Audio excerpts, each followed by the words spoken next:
everybody. Yep. What was that?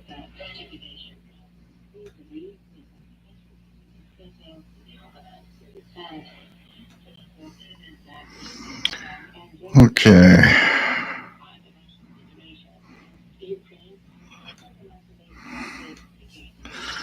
Hope everybody's all right.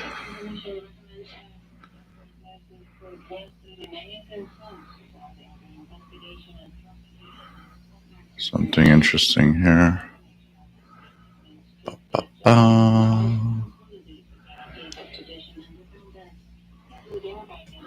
Radio Romania in English on 7375 kilohertz. Coming in quite well. 7375. Okay, yeah, maybe the audio isn't from the good source. Let me check something here. If it's echoey. It was on the good source when I did it.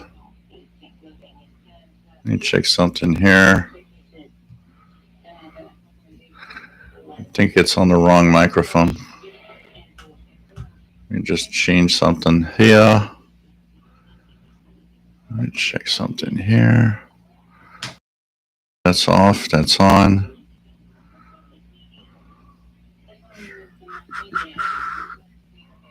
Let me check out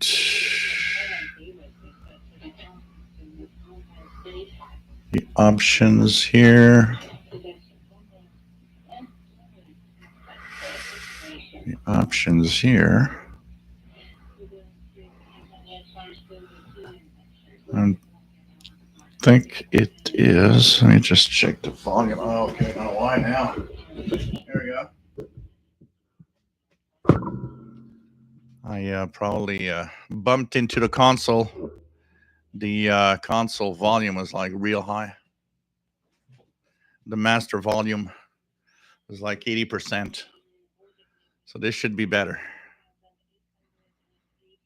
That's why it sounded weird. Okay, let's see here. Just gonna jump in here. A few seconds. Yes.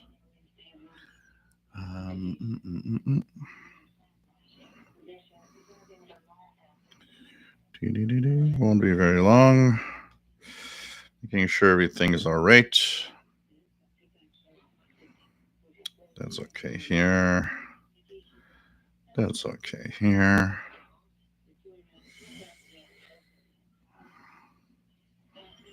Make this smaller. Yeah. Put this a little lower here. I think that's gonna be okay. More like this and this. Okay. Sorry.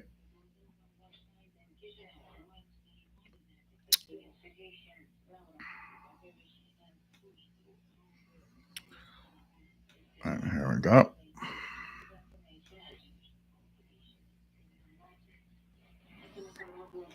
And here we go. This is better.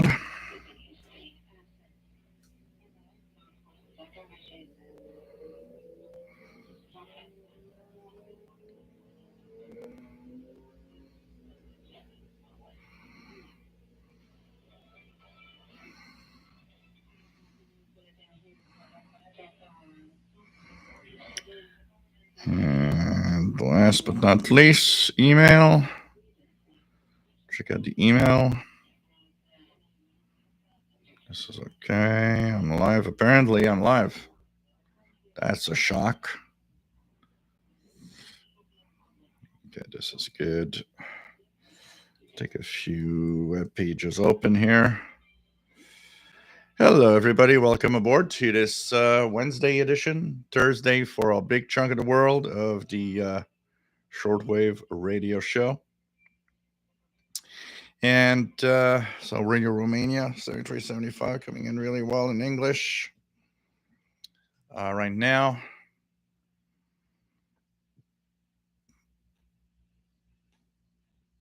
So here we are. So, welcome everybody. Nice to have you here as usual. And this is the Wednesday edition slash Thursday for a lot of people of the radio show. My name is Gilles. I'm located in Montreal, Quebec, Canada. And we are here to entertain, talk about radio, have fun with radio, and we're a bunch of radio geeks, actually. So, goes well. We are, of course, live twice a week. That's on Wednesday Eastern Time for North America, 8 p.m. That's Thursday for a big chunk of the world at 0 UTC. And we are live on Saturday at 4 p.m. Eastern. That's 20 hours Universal. So a little low. Let's put it a little higher. Here we go. That should fix it. See that it's higher anyways here. Okay. And so we are here twice a week. And of course, we have a lot of fun talking about radio. We have a beautiful chat room with wonderful people, and really, really nice to have all of you here. It's always cool to have everybody here. And we have a Facebook group when the show is over where you can actually join, and there's a lot of activity in the Facebook group, more than 2,700 members. Lots of fun. And we just have a lot of fun sharing what we're listening to, our Radio Shacks, our pictures of our radios, just having a great time together. I think, it's, we talk about different groups, different radio, different radio gangs of on the internet and everywhere. And I think that here we're at what is probably the best gang and one of the most fun gangs of radio in general. And it's pretty cool to have it, to have everybody here. I think we are a lot of, we share the same hobby, and we are here to really have fun. I mean, there's so many people that are in the hobby, and unfortunately, you want to be, smart asses and try to be better. And, this is not what this is. This is just being, having a lot of fun and being cool. A great gang together. There's something that, I would have wished there would have been something like that when I was starting out 40 years ago.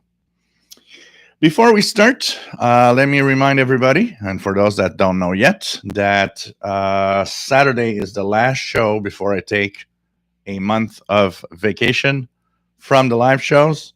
So this coming Saturday is the last show. Then we'll be back August 17th, 2022. Saturday is going to be a special QSL show and reminiscing about the past and the present also. We'll have QSL cards that I'm going to show up, and I'm going to have audio clips of stations that I'm showing QSLs. I think it's going to be a lot of fun. This is going to be the last show before I go on vacation.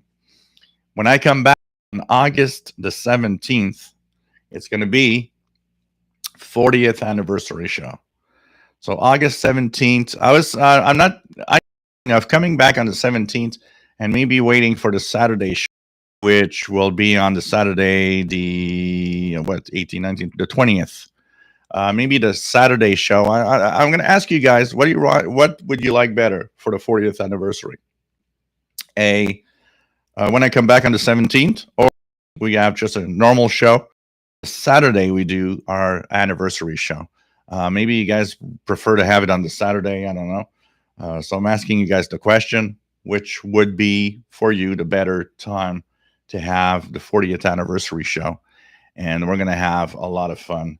And we're going to just, I'm going to reminisce on me starting, how I started, how I came into all of the, into the hobby. And I think it's going to be a lot of fun. So if you guys are want to have some time and some shows, I think it's going to be great to. It's going to be great when we come back. So if it's Saturday or if it's just let me know if you prefer Saturday or Wednesday. Okay, let's see here what we have. Jay Watterson 69, nice to have you on board, and nice to have you here. Just gonna, I think the radio's on a little bit here. Check something. The radio. The radio. I think I put the radio on there. Yeah, the radio was on with just a switch off. Just wanted to correct that. And okay. So, anyways, you guys decide which one you want to have. Would you like to have the show on the Saturday or the Wednesday? And depending on whatever you guys want, I'll do the 40th anniversary show. I think it's going to be a lot of fun. Okay, Jay Watterson 69, nice to have you on board. Robert Cross, nice to have you on board. Don't fall asleep. Cam Mancozy 76, nice to have you here from West Michigan. Matt, nice to have you here from Denver, Colorado. And wow, no problem. Hope your better half has a great birthday. Hope you did something special. Vodka cranberry, as usual.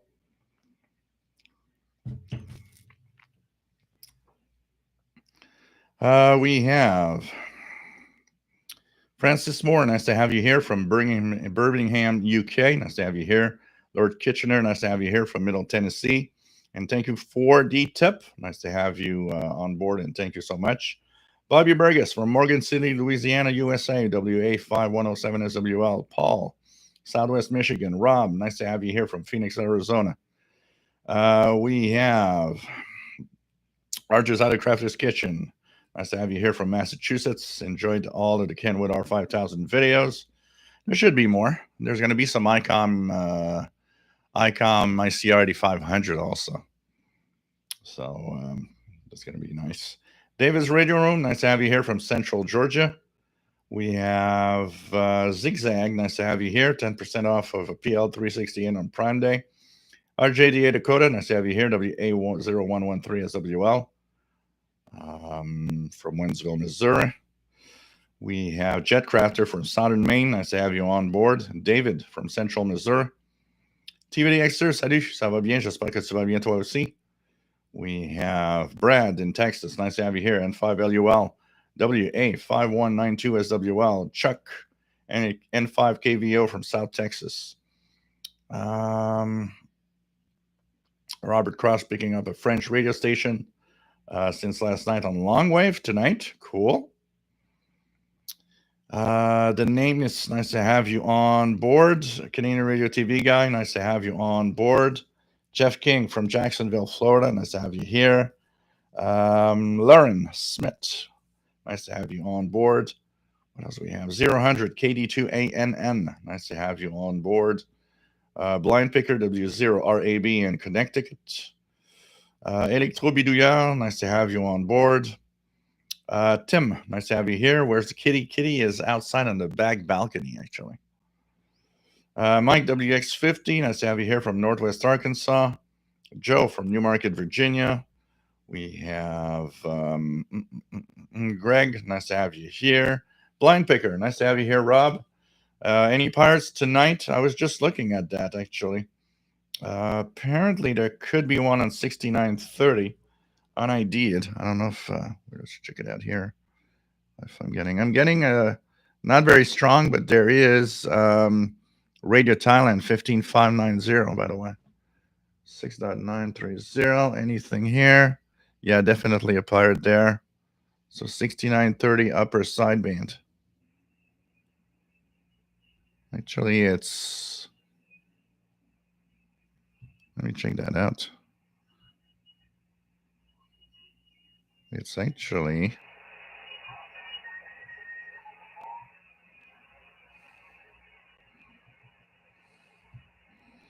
got something on the lower sideband real strong.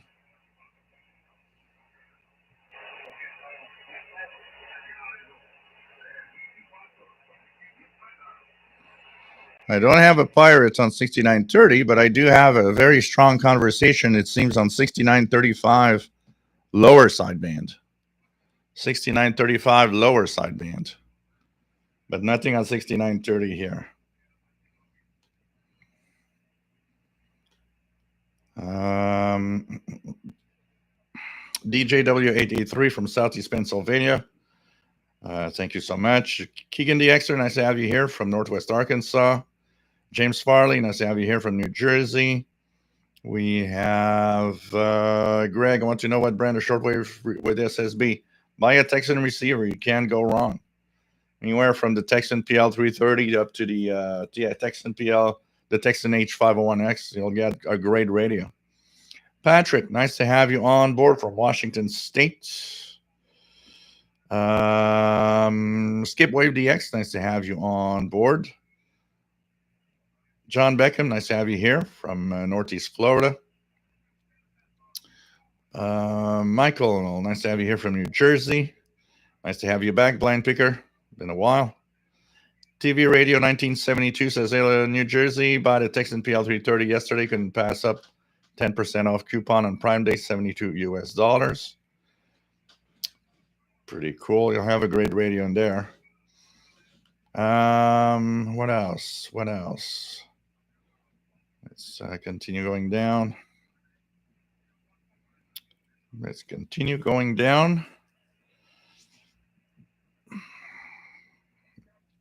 So Patrick from Washington State.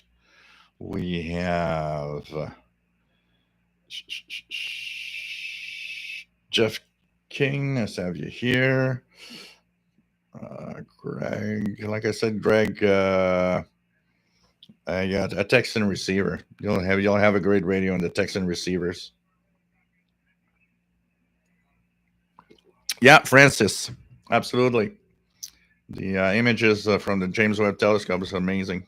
Absolutely. Lawrence Smith, nice to have you here. Penguin, nice to have you here. 0-100, nice to have you here. John Beckham, just wanted to say the Prunus is offering me great customer service in reference to my broken volume control on the J401. Okay.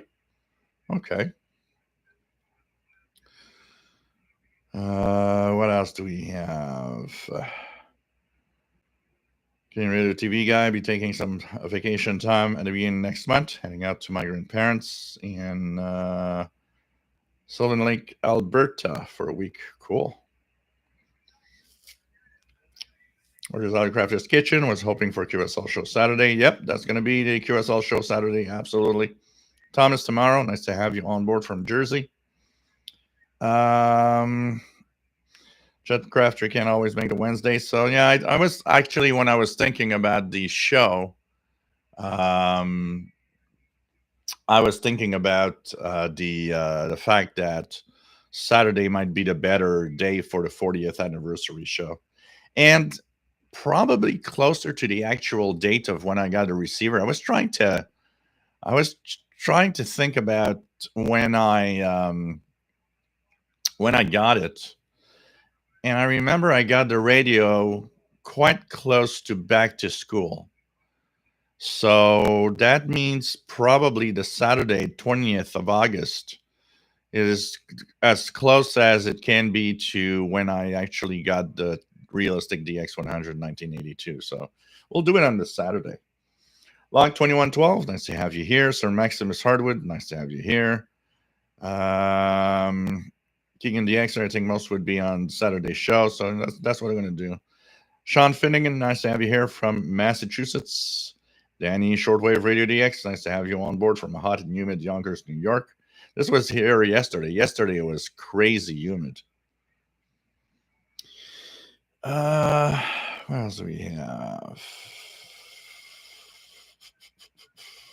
Fastlow, nice to have you here from Montreal, or I guess you're in Montreal, not at camping. Penguin says reception horrible in Albuquerque, maybe alien interference. You should have quite a few signals, because here the signals in the that I see are quite good. There's Thailand on 15590. You should be getting. If you don't get Penguin, if you don't get Radio Romania 7375, I don't know. Maybe you have too much noise. Artist Autocrafter's Kitchen. Jill, you were right about 4K video. Did a 2-minute video test. 3/4 of a gigabyte. Looks nice, but hours of uploading. Oh, yeah. You got to have fast connection, because it's terribly long and you know, I mean, it looks great. It looks great, but dang. Scott Wetmore, nice to have you here from Central Louisiana. Zen Faros, following along with the FRG7, Drake R8, AirSpy HF Bliss Discovery, and the Antenna Congregation. Darren Rogers, nice to have you here. KB2AHS in Long Island, New York. Thomas Tamaro, nice to have you on board. Wardrobe malfunction. Have you started to play with the new Ethon rig yet? Nope. Actually, it's interesting because I went to the internet to see where it's available. Nobody ships the Ethon new receiver to Canada for now. Even Ethon Corp website does not offer any shipping to Canada. So it might take a little bit of time before I can actually put my hands on one. Bill Wood, the radio part begins when it begins. If you're not happy, you know where you can go. John, what do we have? Paul, nothing on 6930. Best keys on 6935. Yes. What do we have? What else we have? Let me check it out. Log 2112. Whoops. There we go. Nothing on. Yeah, okay. Joseph, nice to have you here. Anything else? Log 2112, 69 to 7,000 range, pirate hams, air loads in that sector. The 6,900 to 7,000 kilohertz range is mostly utilities, technically, utilities of all sorts, but you might hear a lot of peskies or fishermen and you'll hear different languages, often in lower sideband, I noticed. And it is I would say 6,850 to 7,000 is the range for pirate activity in North America.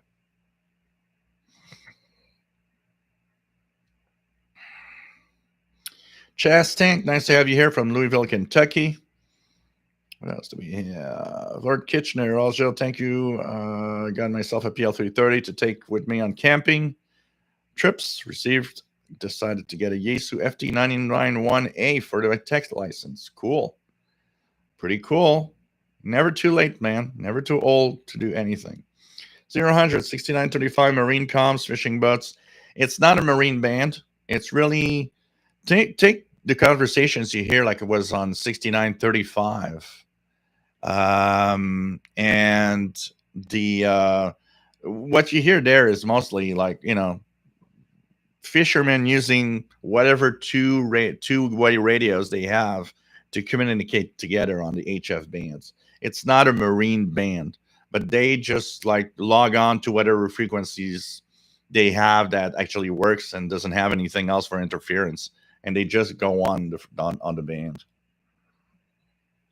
There's a lot of those going on, actually. If you listen every day and you tune around 5, 6, 7 megahertz, 8 megahertz, you hear tons of them all day long and at night.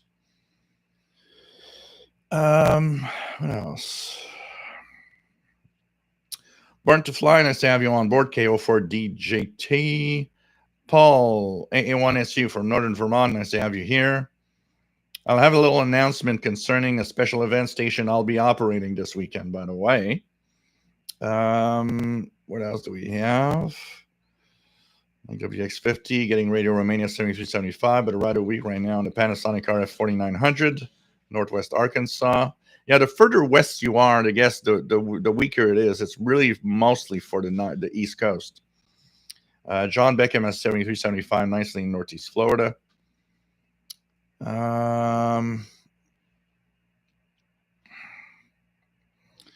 Chest Tank, need a fill-in tablet until Black Friday. Thoughts on a fire for basic needs, email and such. You know, I'm using a 10-inch Fire tablet from Amazon. It's great. I love it. And you can sideload because it has its own operating system, but you can unlock and sideload the Google Play Store to have whatever app you want. That's what I did. And it's a great, great tablet, honestly. And not too expensive also. Yep, got my ticket. Victor Echo 2 Zulu Zulu India. We have Lenski. Nice to have you here, Lenny. KC2QHM, East North Carolina. Francis Moore, thanks for contacting me on the ELAD. Yeah, it's sad that you had such a bad experience with the ELAD. I mean, it's really, really sad. I have a PL880, which is good. Is it worth upgrading new Texan? No. If you got an 880, I don't see why you should get either a 990 or a H501X. It's purely you want to have another radio because there isn't that, I don't see the why you should go there because the 880 is pretty good.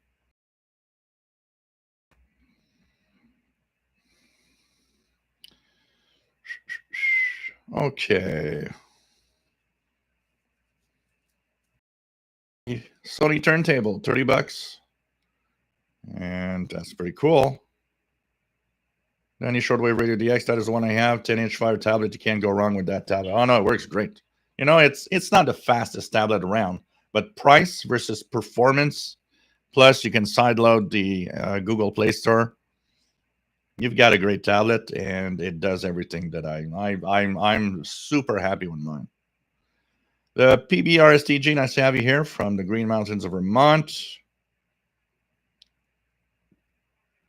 So nice to have everybody here.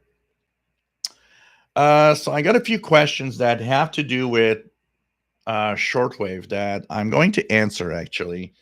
They came through email, and they are of interest. Actually, the questions were asked on the videos that I posted in the last week or so, including last night. And I think they are, they'll be of interest for a lot of people that are maybe new to the hobby. We'll go in a little bit of the basics. So before we start, if you guys want to hear me on the air, I'll be operating, and actually there'll be 2 stations on the air. So what's going to happen on Sunday, this coming Sunday, the 17th, the Canadian International DS Club is going to operate its 2 club stations. The activation on the west will be from Lamont, Alberta, and the operator will be Mickey Delmage, and that will be from 18 to 22 hours UTC, around 14 to 65 upper sideband. And I will be operating the east side of Canada, and I'll be using the club call letters, which are Victor Echo 2 Alpha Quebec Papa. Mickey Dalmage will be operating Victor Echo 6 SWL, so Sierra Whiskey Lima. And so here on the east, if you want to hear me and contact the club station, it's a special event station. You can try also for Mickey Dalmage or for the west side. I'll be operating Victor Echo 2 Alpha Quebec Papa around 14 to 40, 18 to 22 UTC. There will be, for anybody that wants one, either a listener or a amateur operator, and special EQSL for receiving the club stations. And anybody that sends for the EQSL will also receive a messenger, a complimentary messenger bulletin in their email. So you'll see, if you're not a member of CIDX, you'll see that.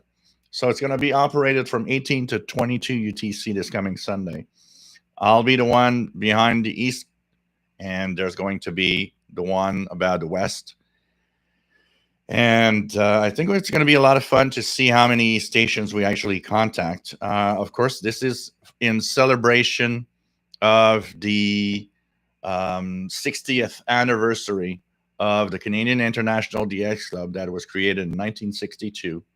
And I think it's going to be a lot of fun. So if you guys want to try for club stations, I think it's going to be fun. Once again, 18 to 22 UTC. Listen to, from Lamont, Alberta, Victor Echo 6, Sierra Whiskey Lima. And east, me, from Montreal, you'll be looking for Victor Echo 2, Alpha Quebec Papa. So these are the two club stations we'll be actually operating for 4 hours, 18 to 22 UTC. If you're a ham operator, why not check in, say hello? And I think it's going to be a lot of fun to operate that. So that's coming this Sunday, the 17th. There'll be more activations later. There's one coming up in the last day of July that I'll be operating from on the 40 meter band, and we'll have more activations in August, September, all in the spirit of course, the 60th anniversary of the Canadian International DX Club. So if you can check that out, I think it's going to be a lot of fun. What else? What else? Let me just check it out. What else do we have? Robert Cross been looking online during week. A lot of Ethon radio receivers, lots of them not selling them in Europe, all in U.S. regions. Yeah. Lord Kitchener set up MLA 30 loop in my old Drake R8B this week at my place in the Smoky Mountains. Really pleased with that antenna, and the price is unbeatable. Absolutely. It does a pretty darn good job. Pretty darn good job for what it is. Born to Fly just bought a St. Jean ATS 909X2 based on my review. Cool. You're gonna have fun. You're gonna have fun with the radio. It's not, it's not a bad radio at all. Just hope you don't have too much FM breakthrough like I do here. But for the rest, yeah,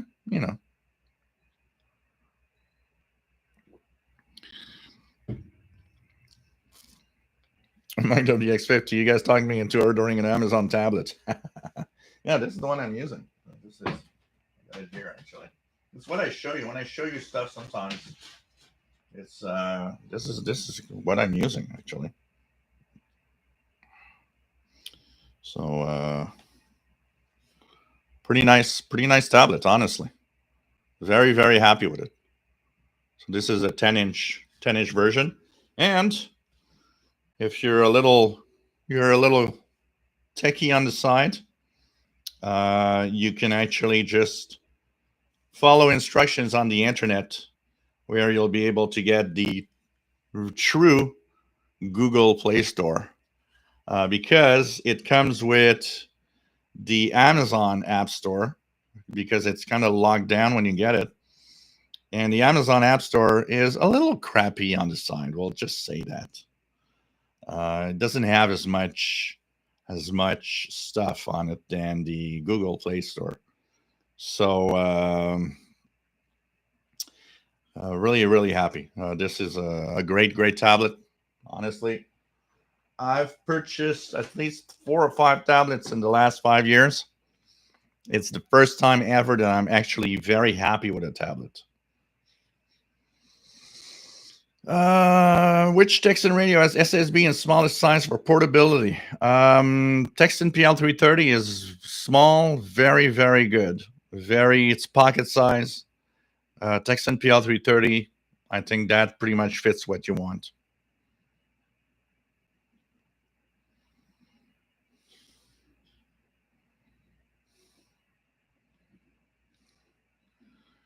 What else do we have?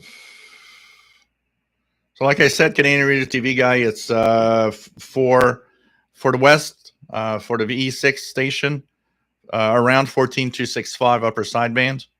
And for me, I'll be around 14240. I say around because it depends if there's already a station on the frequency. I'll be moving up or down to find an empty spot to operate. Keegan DXer, watch your live show on my Amazon Fire tablet with my then recently acquired Ethon Grande satellite. I could hear audio from my tablet on my satellite close by. Yeah, Chastank, when the operations start on Sunday, I'll be posting a few hours before and just before we start. I'll be posting the information about the club activation stations for CIDX on the handbands on the Facebook group. They'll be on several groups anyways. It's going around. There's a lot of people that are starting to know about it. The name is, it's actually all the Amazon tablets are running a Android version. But what they do is they kind of disguise it as their own operating system, but it's an Android operating system. All you need to do is go in the settings and say you want to sideload apps, and if you follow instructions, you'll get the Google Play Store, and you'll be able to install any Android app you want. Now, keep in mind that they're not super powerful tablets, so they're not going to be, the tablet for gaming, say, although kind of works. It's more going to be a tablet for useful stuff that you want to do. I decode digital modes on it. I've installed tons of apps for PSK, for Navtex, for RTTY, for slow scan TV. So it's really, really nice. What else do we have? So Francis, yeah, doing everything properly, using power pole connection via the matching. It's going to be to speaker to the Charmin 13.8 supply, Bluetooth fuse at 3 amps. That is weird. But that is weird that it blew the fuse, but it damaged the ELAD. I mean, if the fuse blew, we shouldn't have time to damage the ELAD. Yeah, it was Prime Day yesterday and today.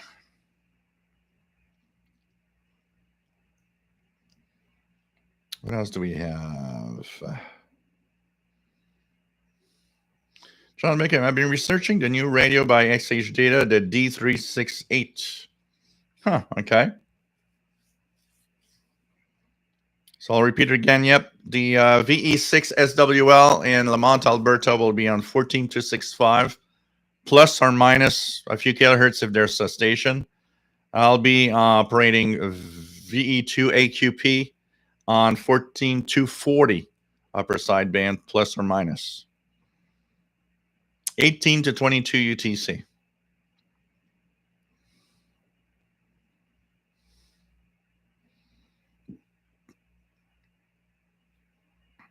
Yeah, just go on the internet. It's easy to do, actually. Anybody, you don't have to be very tech savvy to follow the instructions, and you'll be able to download the packages and get the Google Play Store running on the tablet.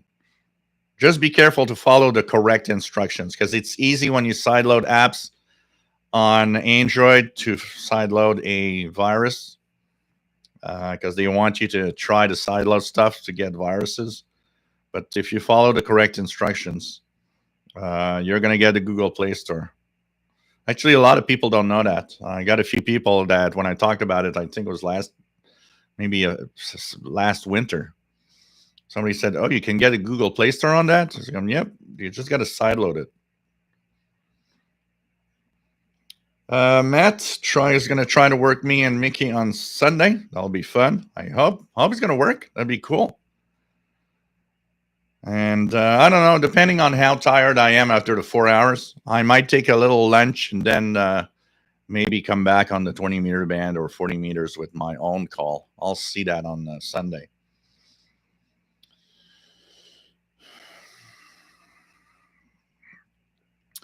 Bobby Burgess, I went from Amazon to ONN because Android TV has better support for cloud gaming than the Amazon Fire TV.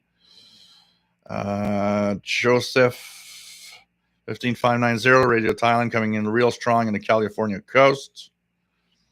It was you missed the English portion. The English portion was from 0 to 030. Now you should have it. I think it's in Thai. Randy, Amazon is $50 off the H501X Texan radio. How much they're selling it for? Because it's $298 on an Onco.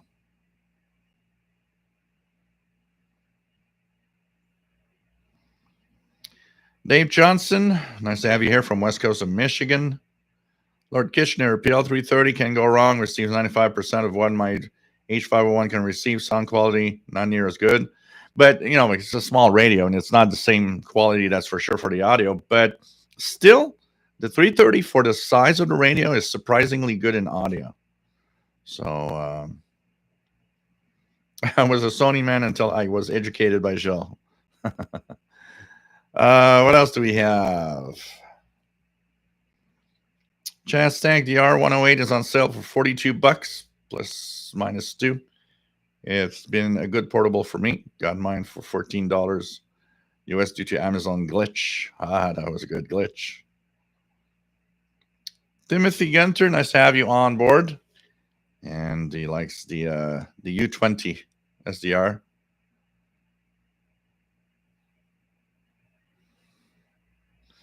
So Joe says 10-inch HD Fire showing 50% off right now. So go get it.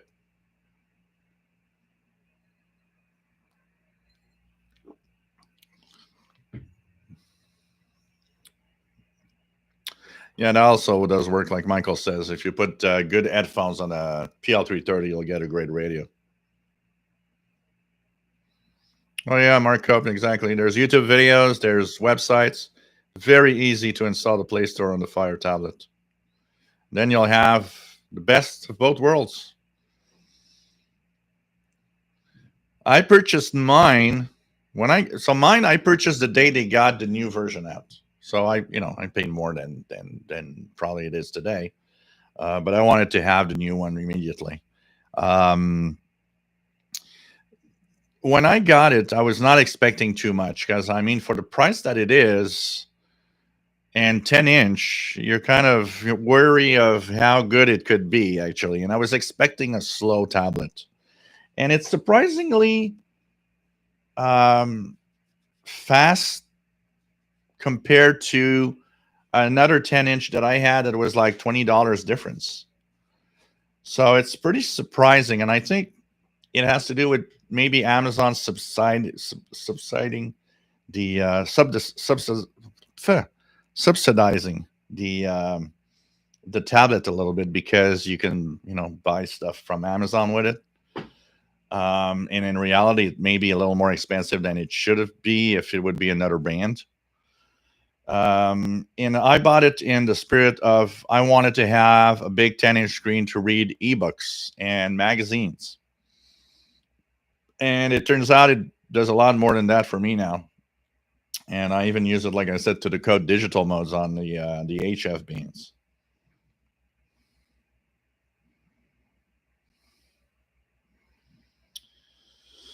What else do we have? Yeah, like Danny, Shortwave Radio DX.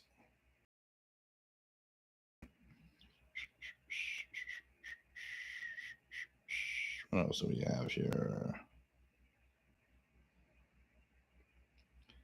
Greg, if you get a Texan PL680, you'll have a nice radio. It's a nice radio, honestly. It's incredible when you look at the prices. I was looking at, because here I see the Canadian prices for the radios. When I got the Texan PL600, it came at the time, and I'm talking about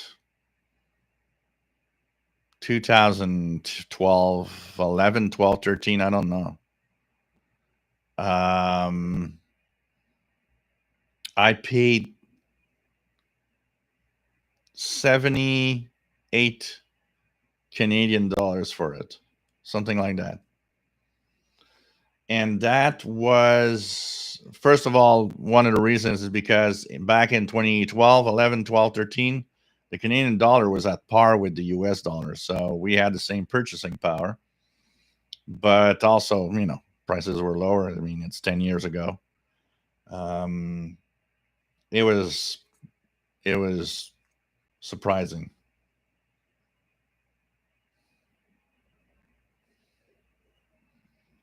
Now I looked at it and I saw it.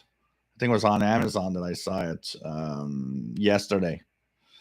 and it was at 100 and I think it said 174 Canadian dollars, which is $100 more than what I had paid back 10 years ago.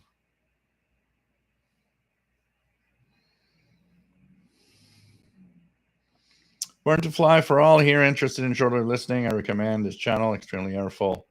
I'll attempt to contact this weekend. The East Coast Net. Keep on keeping on. Enjoy the rest of the week. KO4 DJT. Nice to have you here. So Penguin says Texan 501 $300 US, which is roughly the price you'll get on an Onco.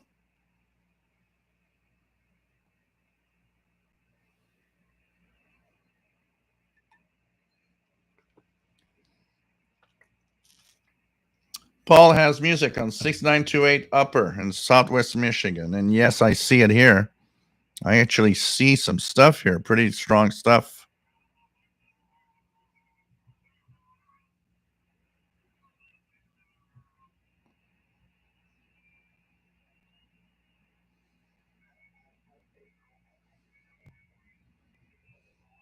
So there's something on lower sideband on 6925.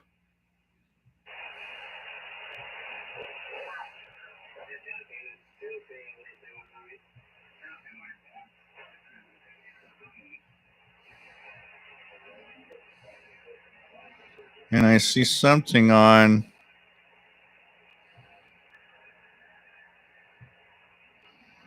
nope, I see 6925 lower sideband pass keys. And oh, there's some slow scan TV here.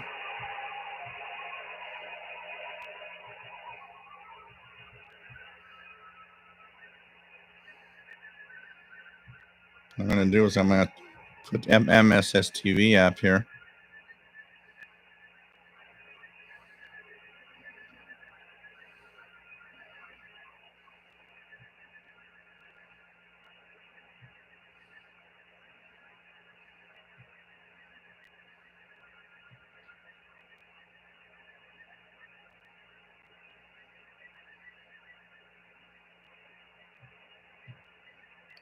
I'm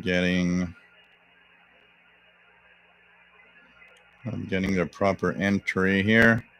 There's definitely some slow scan TV on 6928, so there's definitely a pirate there.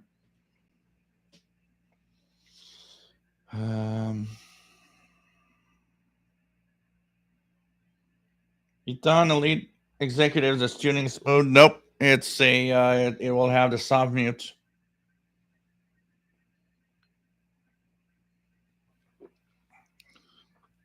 K2US has the H501X for $349.99.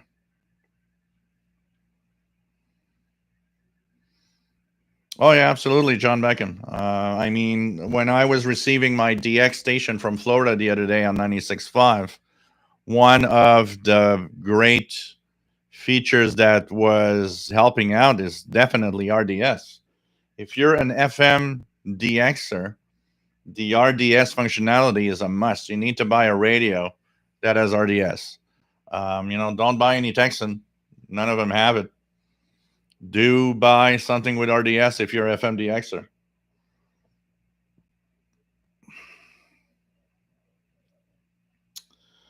What else do we have? VT Radio recently bought a Hammerland Super Pro 600, made a video. It's more that I want to recap or ship. Selling it to a local ham for what I have to do. Joseph, anyone ever used a Texan AN48X indoor active loop antenna compared to MLA30? MLA30 blows it away. There's no doubt about it. The AN48X, I got it here, is difficult to tune and fine tune because you got to tune it to the frequency you're tuning, and it's a piece of junk. Honestly, the Texan AN48X is a piece of junk to avoid. If you have to buy an active antenna, buy the MLA30. Much better. Tuning on the PL330 is also muting. You got to understand that. It is a DSP-based receiver, so it does mute. Kev Michael, Shortwave Australia on 4835 and 2310. Alice Springs, Northern Territory, Australia. Afternoon and evening in my area. Pretty cool. Pretty cool. Nice to see some activation of Australia.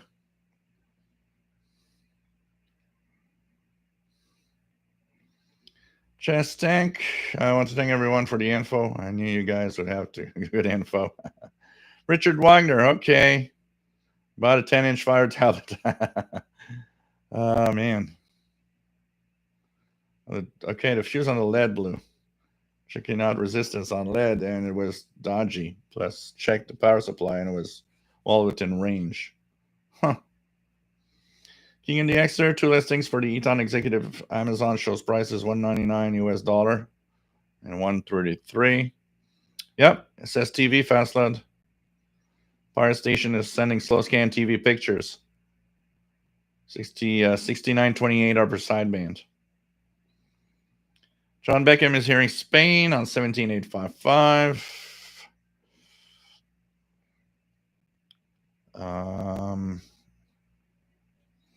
PB RSTG, can you DX HD FM signals? You can DX HD signals on the radio, be it FM or even the medium wave. So, I've got the St. Jean HDR14. If I activate a HD scan, say, of the AM band at night, it will lock on and tell me there's HD on a few channels from the US. So, yeah, you can. It's a tough call, though, because the HD embedded signal is much weaker than the radio station's carrier itself. So what happens is that you need a really strong signal for it to lock on HD. But yes, it can be done, absolutely. Danny Shortwave, ATS 909 X2, throw $232 on Amazon.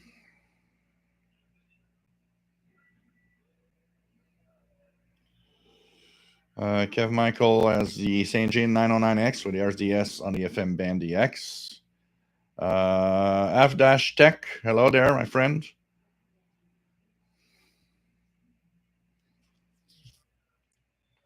Lord Kitchener, my first radio was a birthday present from my parents. Sears Roebuck Silvertone Transistor. Oh, man. Timothy has Radio Exterior España in Arkansas, 17855. 6928 playing some Pink Floyd. 1963, wow, long time. Man. Brings so much memories, I can tell you that. Tubrook Tim, I guess nearby high power electric lines interfere with reception. They can definitely. It depends on the quality of the lines and how high power they are. If they are the really high powered lines, sometimes you will have some interference, definitely some QRM created by the lines. Here I've got power lines just across the street.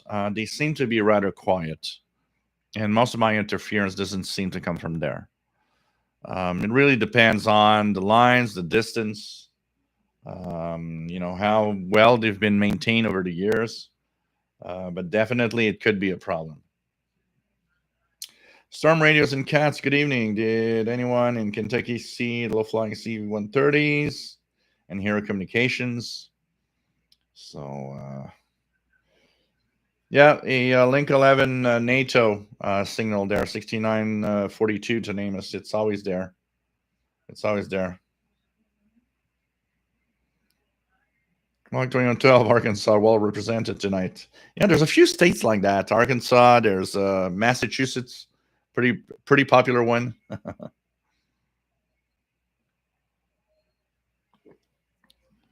So, Pirate, let me try to, because my, so I'm going to put it correctly.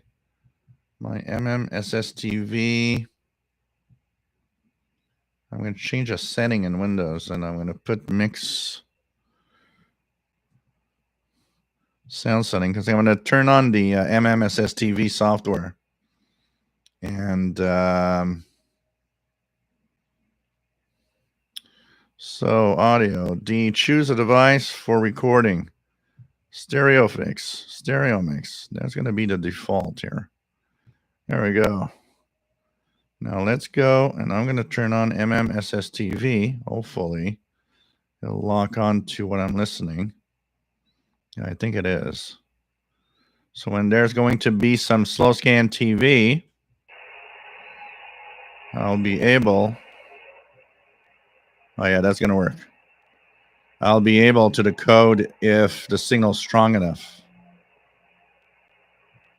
So I'm going to put it low, and if we hear SSTV, I'm going to try it here.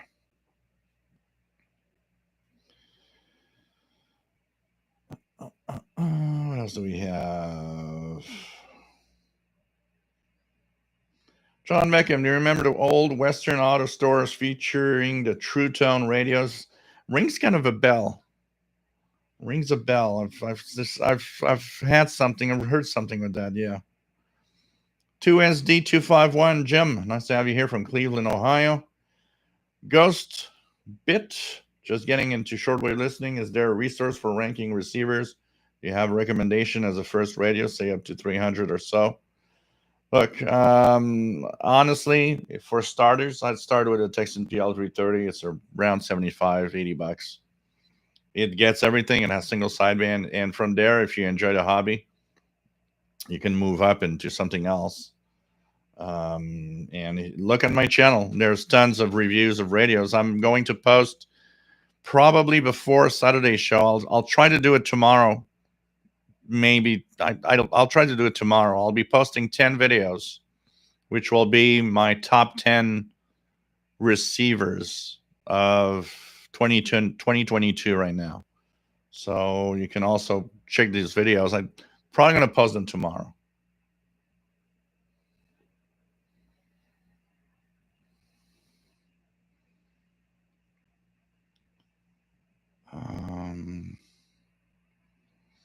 Avdash Tech is in Indonesia. Nice to have you here, my friend. I'm in Montreal, Quebec, Canada.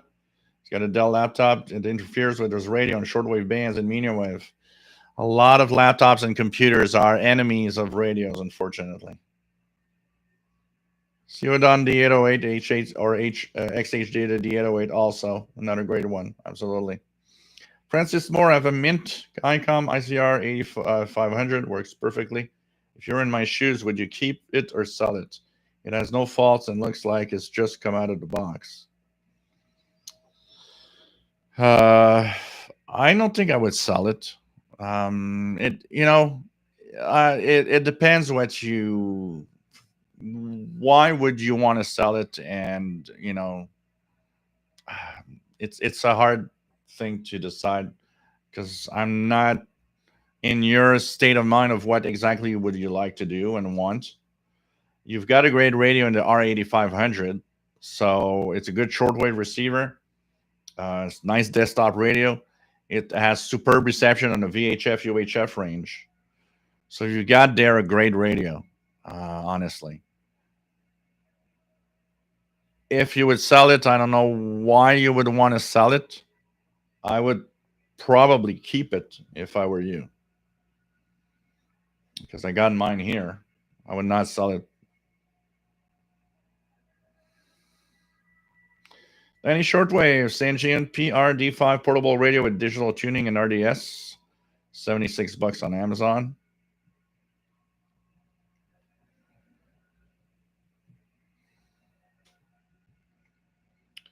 Perfect, Ghost Bit.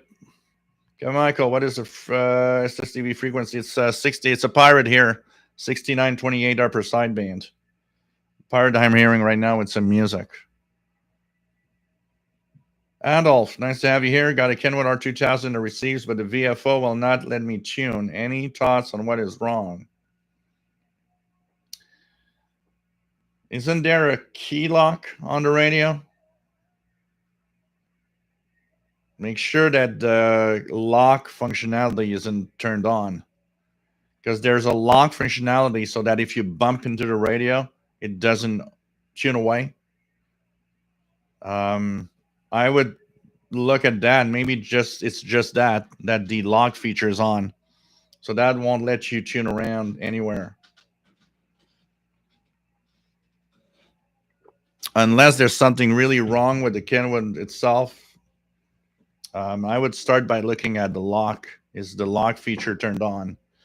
If you Google Kenwood R2000 instruction manual, you'll have a PDF manual. These are easy to find. These are really easy to find.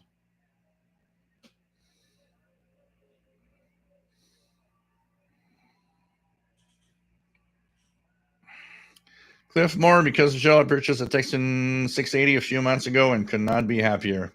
No, great radio, honestly. Does not mute when you tune, also. That's a great plus. Has the airband, which is cool. Robert Shine, greetings. Nice to have you on board.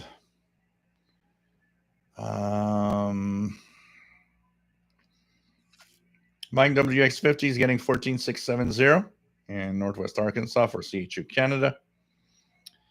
Hey, Rich in Atlanta, nice to have you on board. Would it be possible to make a video on how to set up a virtual audio cable to connect FLDG to RSP1A SDR? Yeah, I have posted one already on the channel. Maybe I should do another one. It's you know what? I find it, there are things like that are kind of a little hard to explain sometimes, and make a video to explain it clearly and easily. But there is one already on my channel. You know what? I'm going to look at it again later today and see what I could make as improvements to help. Because on the computer I'm using for the stream right now, I actually have that virtual audio cable installed. Because when my console isn't plugged in, it's the only way I can drive the SDR Uno audio to the software, the FLDG. So try to find the one. It isn't very old. I posted it a couple of months ago. If you use the search on the channel, the video search, just type virtual audio, and I think you'll find a video. And let me know if it's good enough, or I'll try to do something else to help. That is probably the toughest part, actually, of the SDRs. You know, I'm lucky because apart from that machine, every machine, you know, like this one I got here, the gaming machine I have, already has stereo mix, which is a feature that my sound card actually is capable of handling by itself. So it has a virtual audio cable, if you want, already in Windows. But a lot of sound cards don't. So you need to use that virtual audio cable to drive the audio through your decoding software.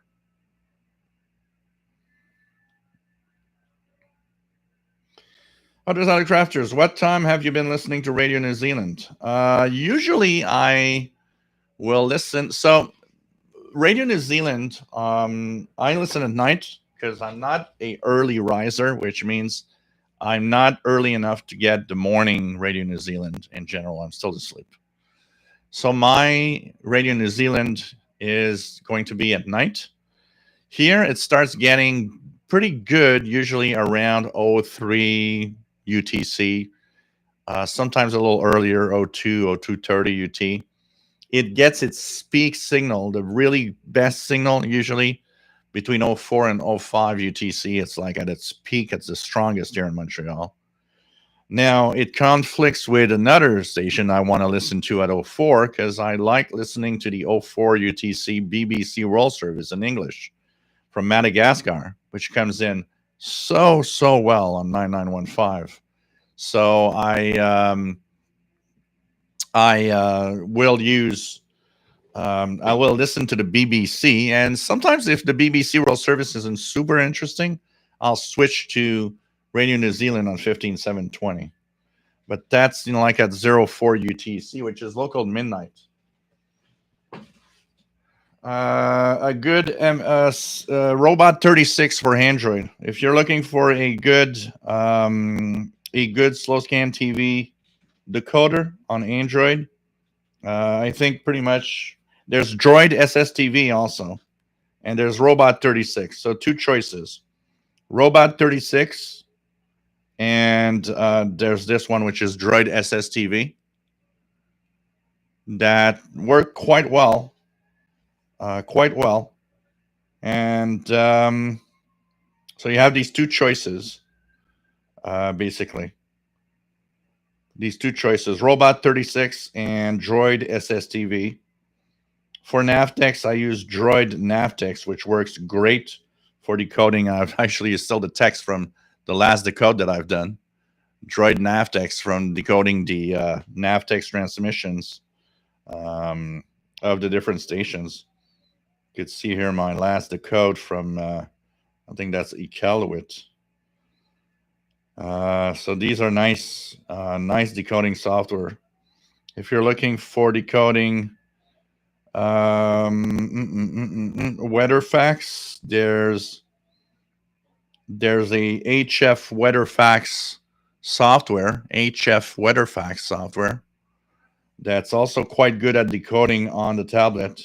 No need to put a cable. If it's quiet, just pump the volume a little higher and just let the tablet's microphone, and it's actually going to work well. What else do we have? HF weather facts. Anything else here that I want to mention? There's Droid RTTY for radio teletype. This is Robot 36 that I was talking about. Robot 36 is this. Whoops. Robot 36 is this one. So this is Robot 36. Great Android app for decoding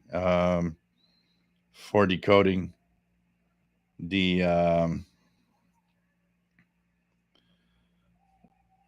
slow scan TV stuff.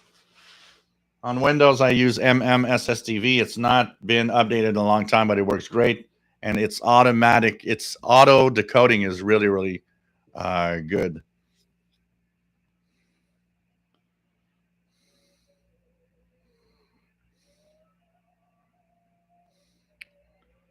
So still some music on 6928 upper sideband. I can see the Peskies or the Fishermen on 6925 lower sideband.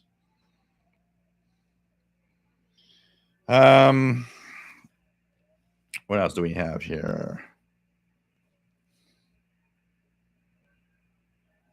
What else do we have? Oh yeah, it's a keeper, definitely. Tell yourself that radio is amazingly good radio. Find it a nice little spot in a corner somewhere. Put antennas on it, and you're going to be pleased at how good it receives. Kev Michael, I get that Power 6928 via the QSLs playing rock music. John Beckham, yeah, okay. What else do we have? Reggie Hodges uses Robot 36 app to decode SSTV. So, yep, works great. James Binder, nice to have you here. We have Gary 24 Fan, nice to have you on board. So, Paul, I hope you enjoyed. We answered your question. Thank you, Danny Shortwave Radio DX, for posting my YouTube video for the audio cable setup. Check it out. If you find that there's something not right, missing, or it could be improved, let me know. Because trying to explain something like that is not always obvious. And it's not always obvious because I've been doing tech guy stuff. And sometimes when you're too much in it, you skip a step that maybe somebody that needs a little more help would need to know. So, John Beckham, ionosphere is rather interesting with its electromagnetic waves in reference to sunspots. There was, by the way, a very interesting article that I read this week. Back in 1962, there was a nuclear test done by the U.S., which was they detonated a atomic bomb in space. So above the ionosphere, above our atmosphere, to see its effect. and they were totally amazed at what happened that night. So when they detonated the bomb, first of all, it created aurora borealis in places that nobody had seen them before. It actually induced a electromagnetic pulse in our own geomagnetic field on the Earth that was detected for years after. So it was there and it was attenuating, but it was there. It was there that time. It was there for it like different passes. It was crazy, and they were showing how it completely made the ionosphere unusable for any communications for a while. It was really amazing. I don't remember the name of the operation. I remember there was the code name in the article, and it was pretty crazy. Apparently, there are places above where the bomb actually exploded. There were blackouts in several places because of the electromagnetic pulse that it created and all of that. So it was pretty crazy. It surprised everybody. It surprised everyone when they actually did that experiment, and they never did it again. And they were amazed at what we just didn't know, how the Earth and how everything would react with concerning the explosion.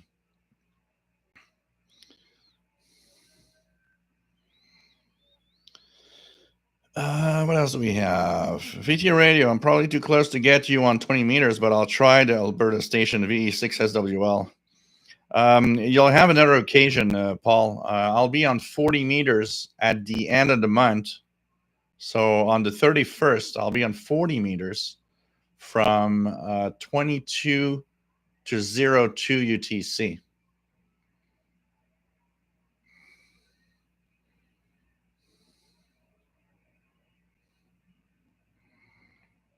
RJDA Dakota hearing a pirate very clearly, 6928.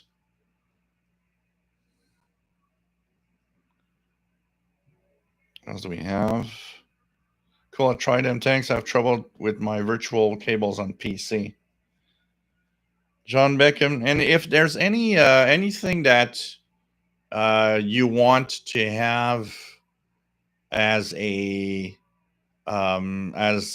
pointer, or if that video can be improved in any way. And by the way, any technical video that I do, if there's a way for me to improve it that makes it better for you guys, let me know, because there's always room for improvements.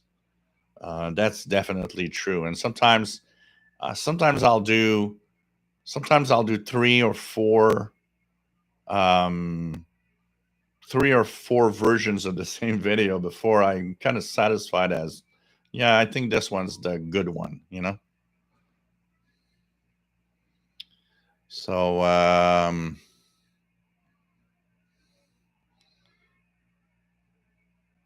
like WDX getting 6928 in Northwest Arkansas, pretty good. To name is, if you want to have some RTTY, so RTTY in the standard utility bands is a tough one. There's not a lot of signals there's not a lot that you can decode, but you can decode RTTY in the amateur bands. That you'll have quite a few signals if you listen regularly, and especially when they have the RTTY contests. You can try that. That's going to work. But on the shortwave utility bands, most of the signals are RTTY now, pretty much either encrypted or gone. Unfortunately. Can you read the TV guy? Was WRMI on 15720 left on a bit longer by mistake or something? 15770, you might mean, Canadian Radio TV guy. because WRMI is not on 15720. But on 15770, they're all night basically. They go up pretty late in the night. I noticed.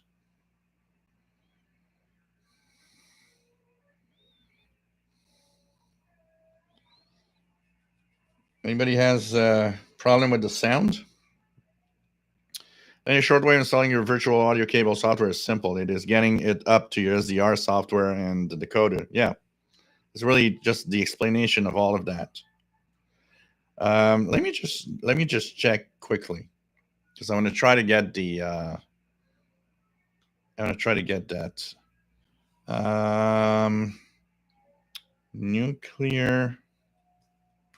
Nuclear test. It's 1962. I'm pretty sure. Above atmosphere. Starfish Prime. There, I got it here. So, in the United States conducted the Starfish Prime nuclear test, one of a series of 5 aimed at testing the effects of nuclear weapons in high altitudes or lower space. The explosion took place 400 kilometers above the Johnston Atoll in northern Pacific Ocean. And if you want to read it, there's a Wikipedia article on it. The effects of that are just crazy. And the aurora borealis that it created, that a lot of people saw, was amazing. People at places where they've never seen aurora borealis actually happened. So it was Operation Fishbowl, and the code name was Starfish Prime, a high altitude nuclear test over the Pacific Ocean by the U.S. in 1962. Very interesting read if you guys want to know a little more about that. And I'd say even more of that is a little scary when you think about all the effects that it had back then. Mike WX50 was born in 1962, so now I'm wondering if the nuclear blast had some sort of effect on me. I don't have any superpowers. You know, it's like I remember seeing a map. So, for a long time, the US and Russia and several countries were doing atmospheric tests. A lot of them were done in Nevada in the US. They issued a map once that showed the increase in cancer rates across all of North America over the coming years because of all of the tests that were done. You look at that and it's scary. It's like, yeah, so just for purpose of testing bombs, you probably killed people in the process, Crazy when you think about it.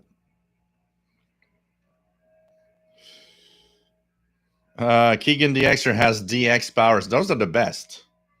Having DX powers. 6928, by the way, guys. With Pink Floyd, Us and Them playing right now. Very good signal here. S9 plus 20. Really, really good signal. So Pink Floyd, Us and Them playing right now. Perfect DX music. So my slow scan TV software is on. So if they send a picture, we're going to try to get a picture for sure.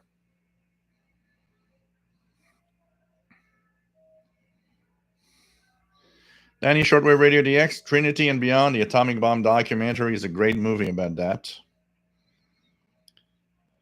Chastang nuclear bomb test, kind of scary. Talk about what scared the scientists, but that info was never released. Yeah, when there was the first, when they did the first test in Los Alamos, when they did the first test, there are some scientifics. There were some science guys that were like, they weren't sure, totally sure. And actually, there was one of the if you want to watch one documentary that's interesting, watch world's greatest bomb or biggest bombs. They have one part. So of course they talk about the Tsar Bomba in Russia, which was a scary bomb. I mean, that thing was supposed to be 100 megatons, but the scientific personnel said, let's put it at 50, okay? Let's not push it to 100. And that thing was huge. But one of the things that was very interesting in that documentary, they talk about the Castle Bravo test. If you guys want to check that, Castle Bravo is a test that they did at Bikini Atoll in the Pacific. That thing went completely out of hand. They were expecting something like 10. I don't remember the yield, but it was like something like 10 megatons, 10 megatons, and it ended up being like 20 or 30 megatons because one of the gas that they put inside the tank, they thought was a gas that was neutral. In reality, it actually interacted the with the rest of the nuclear explosion and made it worse. But they just didn't know. They just didn't know. That example just shows how there was a lot of ignorance around playing around with nuclear bombs, and it was scary, and it's still scary today. I mean, just look at Ukraine Russia war right now. How many times have we heard in the last couple of months the word nuclear bomb, nuclear weapon from Russia?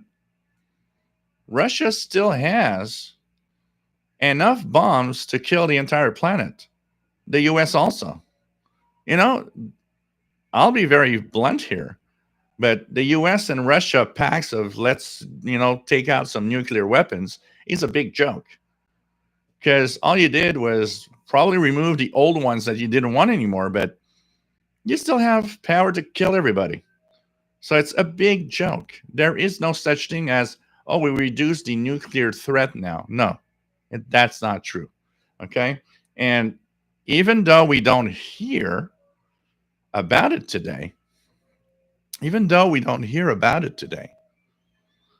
nuclear weapons are as high as a threat on the list as they were in the 80s. It's just that we're not bombarded with I like the word that I just used, bombarded with the news of nuclear holocaust all the time, like in the Cold War.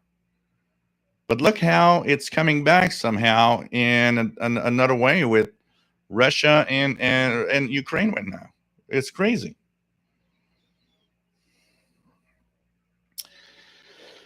So what else do we have? Oh, William Shatner is the narrator in Trinity and Beyond. That must be interesting. Yeah, 15770, a Canadian radio TV guy. They're on until I don't know what time, but they're on quite late at night with Brother Stare. Have you guys? I don't know who she is. Have you guys heard that girl preacher on WRMI that is scary as hell? The background music is as if we would, talking of nuclear bombs. She's talking about, end of times and God, but with that kind of music that it's like the end of the world is near and we're all going to die or something.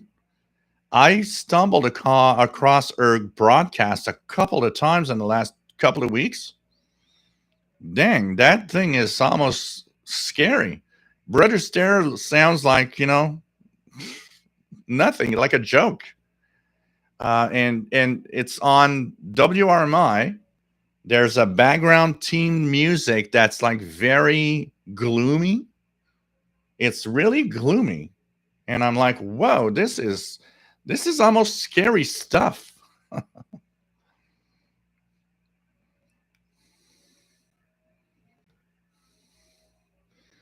What else do we have? John Beckham, 7335, Radio Marti, Northeast Florida. Chastang, Major Kong, Nuclear Combat.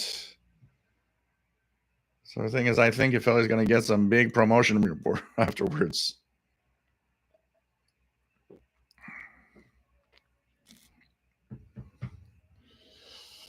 So actually, to name is there's more RTT1 than you think. You just got to tune around. You know what? If you tune around for an hour, you will hear PSK31, you will hear RTTY, you will hear Olivia. But the problem is, most people tune 5 minutes. It's like, oh, there's nothing else. And they just go away. Be patient. There are signals. And I'll add to that again, if you're a ham radio operator, hey, there's no Olivia, so that's why I don't like it. Why don't you go and call CQ and Olivia? You'll be surprised. Somebody will answer at some point. You know, it's always a question of don't go on the side of, oh, everybody's on FT8, so there's nothing else. No, there's some other stuff. You just got to be active about it, you know. Michael was born in 1957, Sputnik. I was born in 1969, so you guys went to when the U.S. went to on the moon. And I'm always joking because I was born in March. The Apollo 11 was on in July. So when people talk about it, I was like, oh, yeah, I remember. I was lying on the couch and watching it on TV when I was a few months old. Oh, man, the duck and cover drills. You look at those on YouTube and you're like, how innocent people were.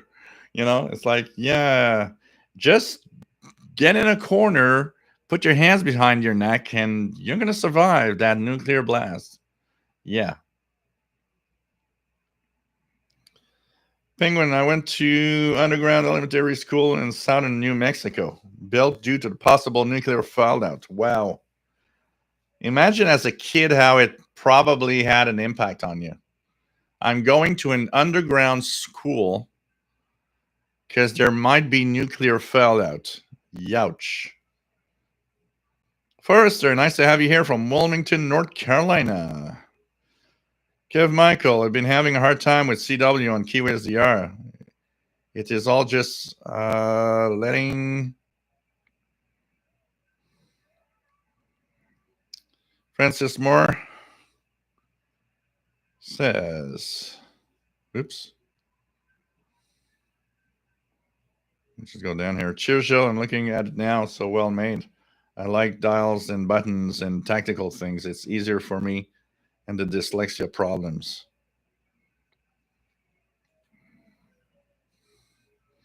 RJ Dakota, kids today don't realize that there is such a place as Bikini Island, and that's even where they did a lot of those nuke tests. In the World's Biggest Bomb documentary, they're talking about how they went there because at the time the bikini was such a sexy thing, and that atomic bombs were kind of sexy in a way back then. You know, it's funny to see how mentality and how we view things change over years and decades. I don't think anybody will find nuclear bombs sexy today. I can tell you that. Oh, man. Paul, playing with a civil defense Geiger counter in the 70s was weird. Weird fun. Yeah. You know, I remember the Chernobyl explosion. My physics teacher had a little thingy in his pocket, which was, you know, it was kind of a portable nuclear radiation detector, if you want. It made bubbles if there was some radiation going through. I had noticed that it was in his shirt pocket when Chernobyl happened. And I was the only one that did that. And he kind of noted it down, telling me, wow. Because when class ended, I waited for everybody to go out. And I said, can I ask you a question? What's that in your shirt pocket? And we were in the height of the panic of that Chernobyl, atomic cloud and like everybody was going crazy. And he said, "What do you think it is?" And I said, "I think it's to detect radiation from Chernobyl." And he looked at me and he said, "That's pretty much it." And he showed me and he explained to me that it made little bubbles if it was hit by radiation. And I got out of the class and I'm like, man, if my physics teacher is wearing one of those, maybe I should worry a little more than I'm worrying, even though the world was worrying about what was going to happen with radiation. Any Shortwave has seen a video of the world map of all the nuclear bombs explosion since 1945. Oh yeah, it's pretty crazy. Pretty crazy. Yeah, and a lot of places also were tested by other countries. We talk about Russia and US all the time, but there were nuclear bomb tests by the United Kingdom, by China, by India, Pakistan. We kind of know that North Korea probably has it. I mean, wow, Arthur's Autocrafter's Kitchen, that nuclear explosion in space makes one wonder why it hasn't been duplicated aside from the international treaties. Maybe something was discovered we don't know about. Well, you know what? I think they got really scared. They didn't think that it was going to have an impact that it did. Because when you read the article that I read this week, they got so surprised at what the result were. It's like, okay, let's not do that again. Because this is crazy. It had an impact in the magnetic field. It had an impact. There were induced currents everywhere. Like if we were hit by a huge solar storm. They were not expecting that the impact would have been so great, honestly. Joseph can get 6928 upper sideband on the KFS QSDR down the road. Can't get it in my random wire locally, though. Yeah, if you get it from down the road on the Kiwi SDR, the only answer to that is you probably have too much noise because you would be getting it at your station too. Michael Brown, 6928 USB Pirate, solid copy, and Texan PL990 on the whip, Western North Carolina. Then your shortwave SAR bomb was a freak of nature, 50 megatons. Originally was supposed 100. Yep, pretty crazy stuff. Drop from a plane. I remember the documentary. Drop from a plane. The U.S. was completely surprised that a 50 megaton bomb was dropped from a plane, because their 30 or 20 megaton bombs were like big, huge buildings. Kamikaze 76 Castle Bravo was really scary. I think it was supposed to be 5 and it turned 15. Yeah, something like that. And everybody was too close. Everybody was too close. Even the bomb shelter where all the science guys were they were going crazy. The Geiger counters were going off scale. Pretty crazy. That was a scary one. That was the perfect example of how ignorant we were testing these things. Charles Williams, nice to have you here from San Diego. Mickey Delmage, 6928, coming into Shorewood Park Fair. Cool. Get your SSTV software ready, because he sent a picture earlier. I want to try to get one now, if you can send another one. I don't know if it's Melissa Scott, Pastor, but dang, she's so creepy with the background music. It's crazy. Like 2112, Russia will keep up there, you know what, until Germany gets involved. Yeah, And it's funny because honestly, I don't want to talk about it much, but he heard me probably.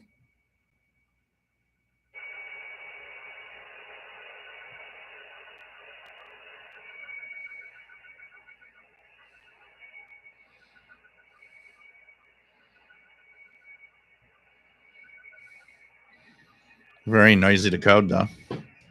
But this is the code I'm getting, guys. Let me just put it here.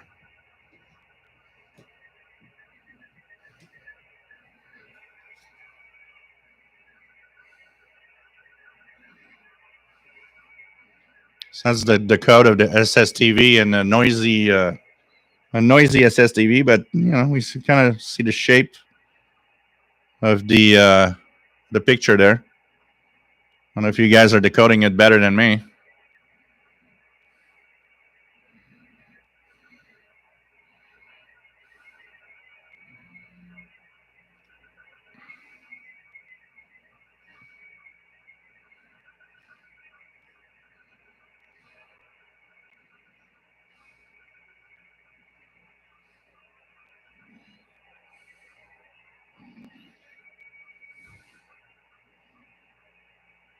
So I'm getting a very noisy. It's too noisy. 6928 upper sideband.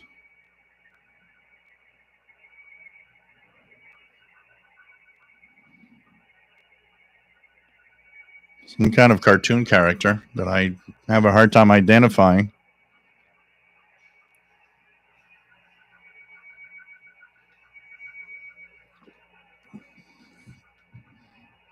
I'm not sure what that is.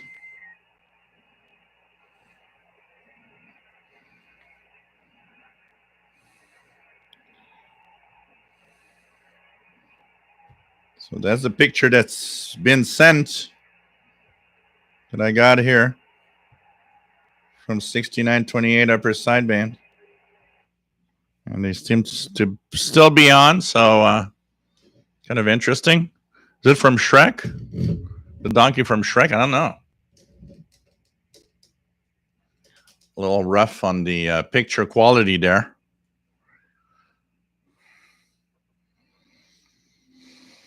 Okay. As we have VT Radio took a Yaesu VX7R with me on the road today. Tried shortwave frequencies. Heard Pastor Scott with that music late in the day. Man. Okay, so it's Dr. Scott. Wow. And she's like, it's almost scary to listen to it. I would put that at Halloween. No problem, Mike WX50. The pup wants to walk.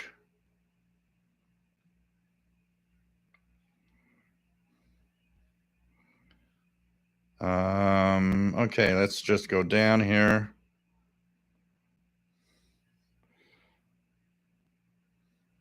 Canadian Radio TV guy, I heard it a couple of days ago. She was before, because I listened to Radio Prague, English and French at 21 UT. She was at like 2030, 2045 UT on 15770. But I heard the same broadcast on another WRMI frequency last week, but I don't remember which one.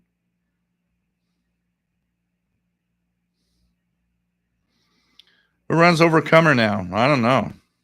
But definitely there's somebody behind it that still wants to work it. Bonsoir, TVDX, sir.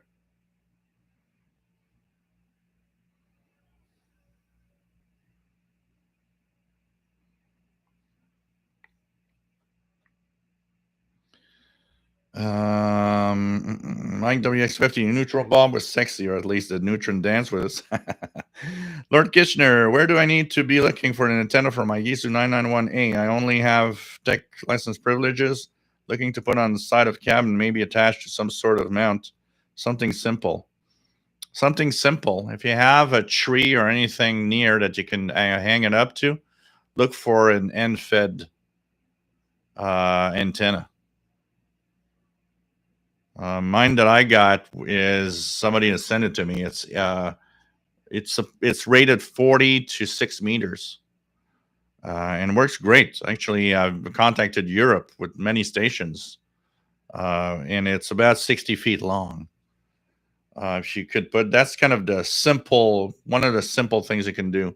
It doesn't even need to be very straight. As long as you just stretch it out, even if it does a little slant, it still works. So an end-fed antenna could be one. One I have. Just look at the ratings, though, to make sure that you could handle as much power as you're going to have. So if you have 100 watts, make sure the end-fed antenna with the balun, because it has I think it's a 69 to 1 balun with it. it can handle, just make sure it can handle 100 watts if that's what you're going to use as power. But that's very simple to set up, and it works surprisingly well. Hey, Gabriel from Uruguay, nice to have you on board.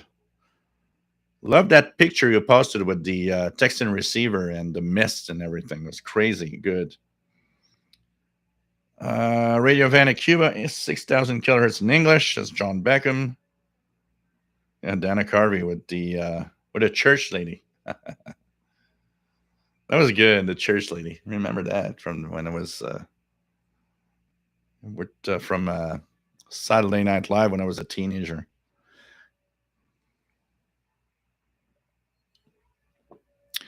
Kamikaze 76 island. They did Castle Bravo unavailable for 14,000 years. The U.S. government actually put the island inhabitant back on the island for around a decade. Really disgusting.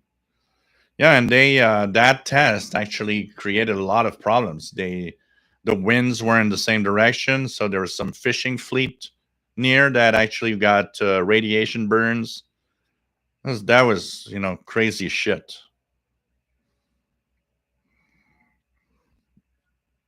Hey Dan, nice to have you on board from Ohio and 8WJZ.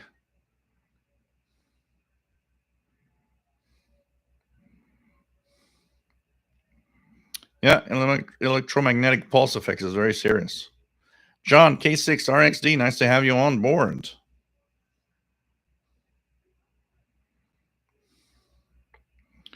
Then Shortwave in the documentary, they show radios going dead on the beach above this, with static when a nuke blew up in space.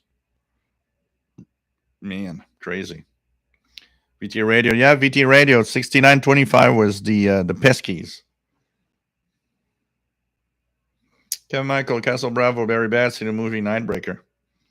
Talking of radiation, if you got Netflix, watch. There's a documentary about the 3 Mile Island accident, which was much worse than anybody thought.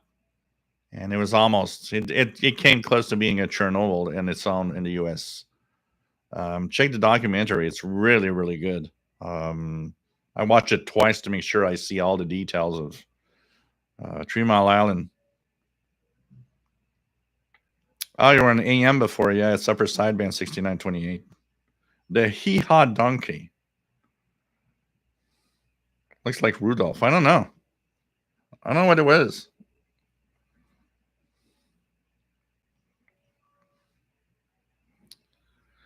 Paul got it here. Robot 36 Sting Show. Cool.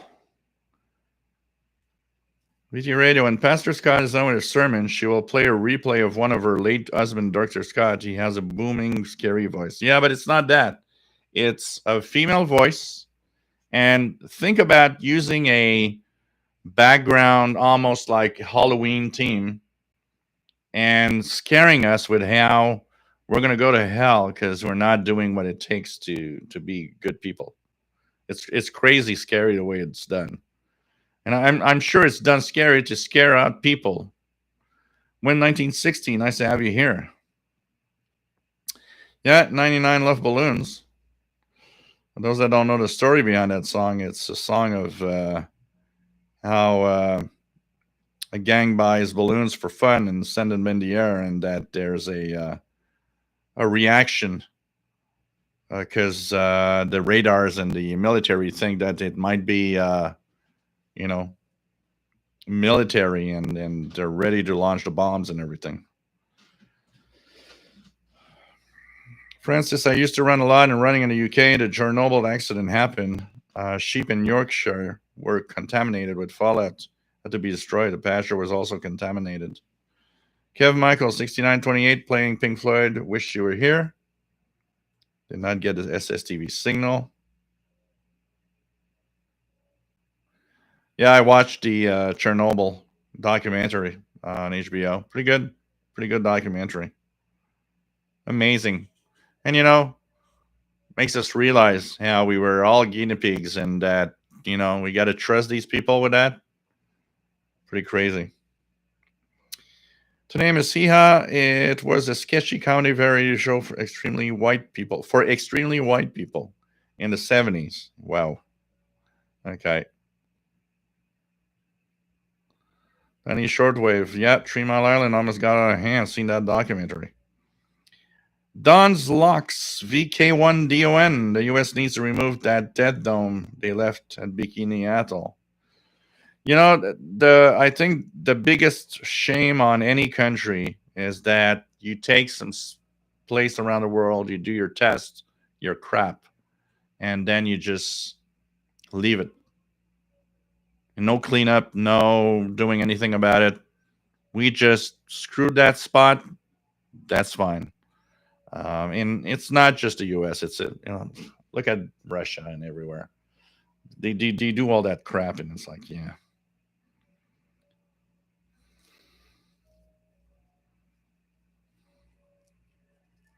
King and DXer, recently on Facebook, I saw a picture of a shirt saying Pink Floyd below a picture of Floyd from the Andy Griffith Show with a pinkish hue. I think I saw that. That rings a bell. Don Locks, just seen Netflix documentary, 30 to 60 minutes from Meltdown. Yep. They had no clue what was happening.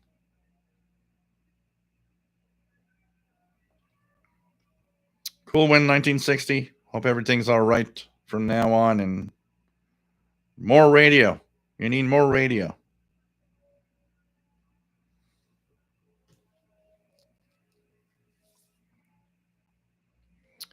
So a couple of questions I wanted to answer. One was the use of a single sideband. That is I think it's one of the biggest puzzling thing for a lot of people.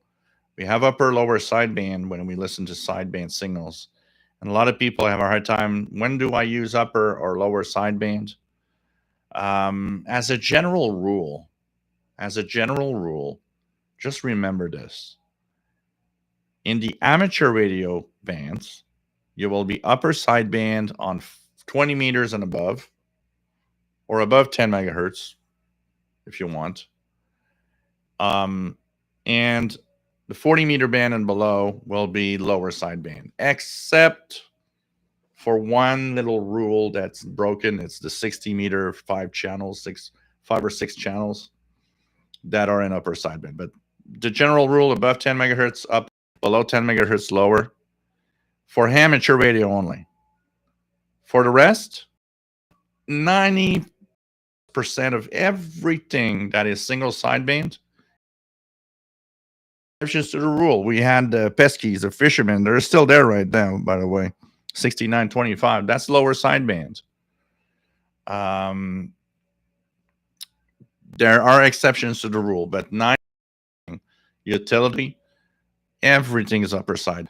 Decoding of digital signals, upper sideband all the time. That's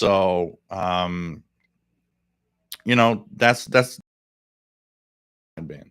And of course, the international broadcast bands are in AM mode. So that's one question. John Beckham, charging the battery in the Ceodon R108. Get yourself an extra battery and charger. They're not very expensive, and you'll have the possibility to just switch the BL5C battery. To name is it normal to pick up lightning strike radio bursts from 85 plus miles away? Absolutely. You're going to get radio bursts from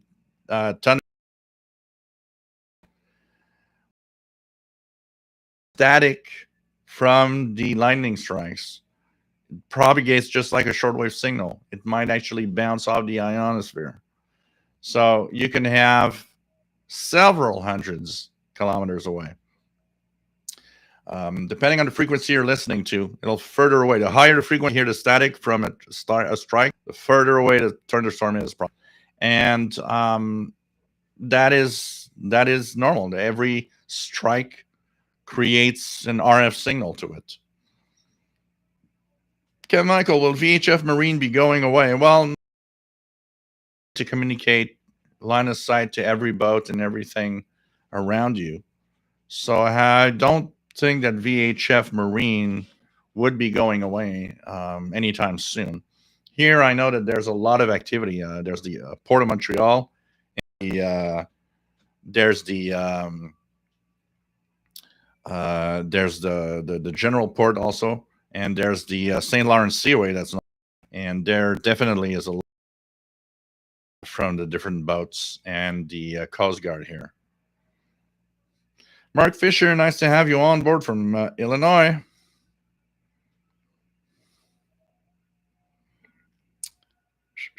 What else do we have?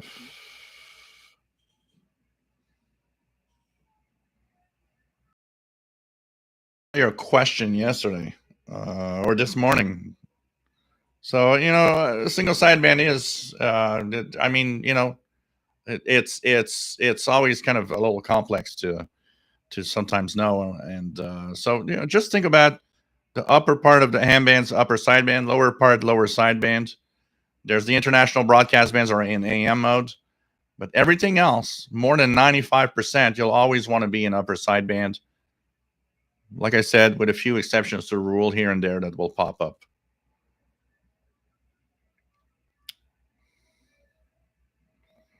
What else do we have?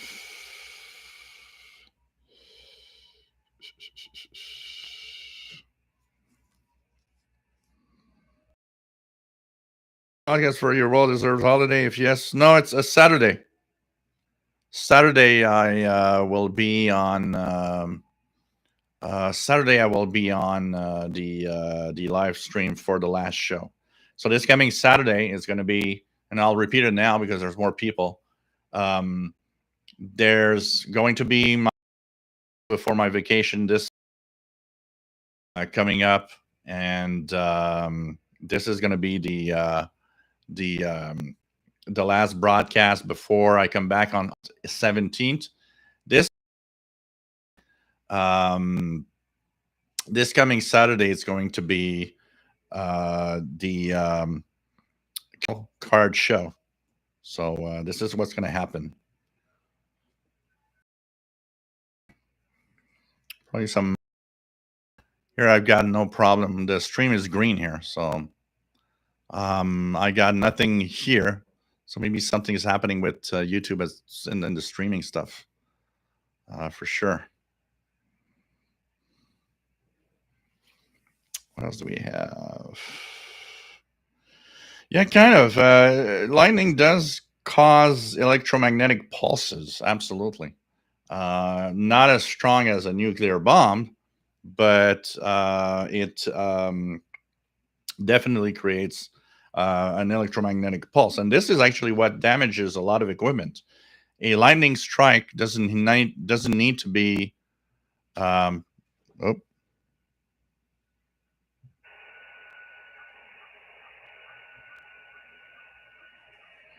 Oh. The TV guy says stream is fine there. So I don't know what it depends. It depends maybe on some part. So another slow scan TV picture being sent here. Let's see what that is.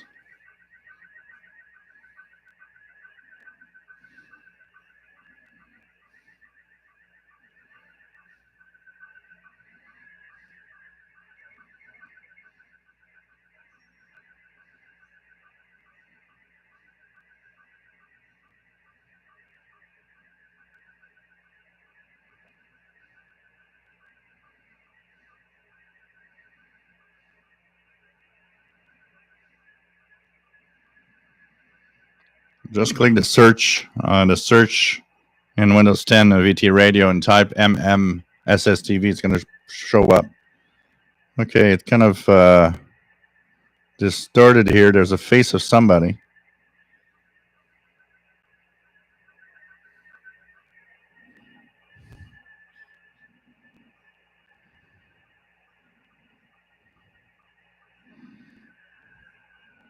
So this is somebody's face. I don't know if you guys can so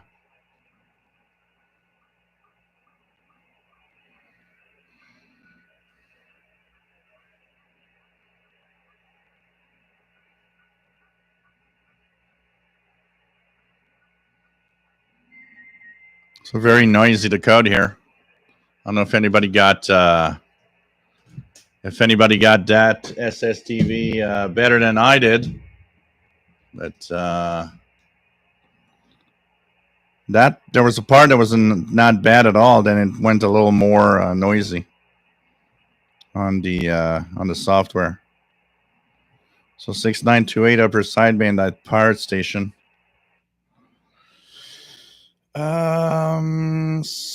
Simojima, what call sign do you use on CB? I don't really do CB much. So I don't really have an official call sign. I'm more into, if I'm going to do something, I'll be more into ham radio stuff.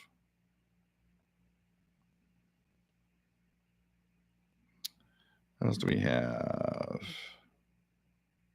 The report of the week face? No, I don't think so. It didn't look like that. I don't think it would look like Mr. Rogers flipping the bird. So Mr. Rogers.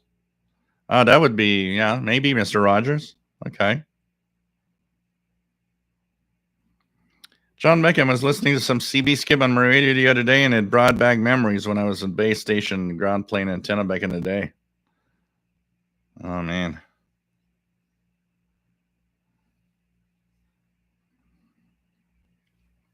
Just go to the Facebook group. The name is, that's all. We got a nice Facebook group. It's very active. The other question that I've seen that I want to answer is about sorry, the different bands to hear stuff, and I was thinking that we could maybe share a few things here, because one of the common questions that I get from radio listeners that are kind of fairly new is, where do I go to have where do I tune for international broadcast bands, or where do I tune for this or that? So one of the things I think that it is nice is let me just go here. Shortwave bands plan. I'm going to share this, which is the let me just check it out if it's all here. Yep.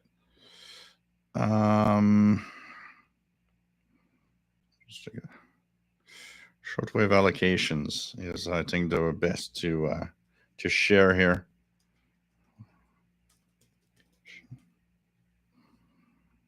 So shortwave allocations is what let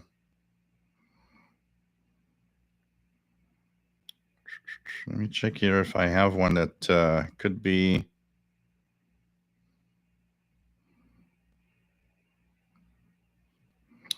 This one might be good here. So this one is the Canadian allocation, but let me check if I can find. There must be some really nice site that shows the different allocations, or amateur radio, international broadcast, and so on. So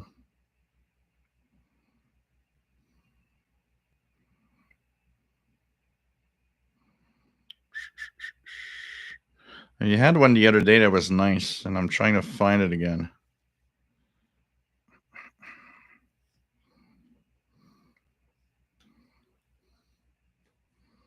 HF frequency allocations.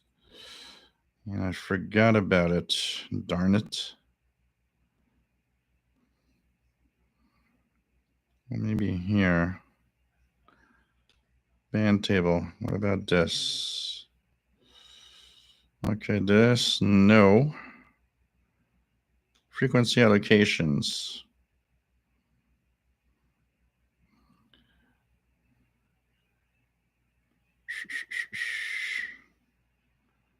Yeah, I'm trying to find it. I think the best thing I'm gonna do is make a video about it. Probably.